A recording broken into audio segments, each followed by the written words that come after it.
আমরা অনেকে বিশেষ করে যারা ফেসবুক ইত্যাদি দিয়ে সোশ্যাল মিডিয়াতে অনেক বেশি সক্রিয়, এই লোকগুলোকে দেখা যায় তারা এই ব্যাপারে তাদের কোনো বাজ বিচার নাই, এই ব্যাপারে তাদের কোনো সেন্স নাই, হুঁশ নাই, মাথা কাজ করে না, তারা টেরই পায় না যে তাদের নিজের অজান্তে তারা কবিরা গুনাহ করে ফেলছে।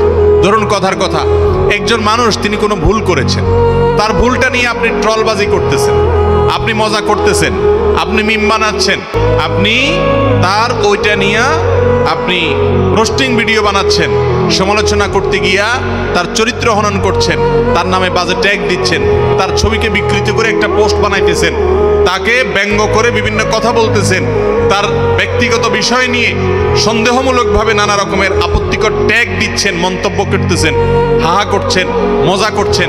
ভাইরা আমার, কোনো মানুষের চরিত্র নিয়ে মজা করা এটা হারাম। কেমন হারাম?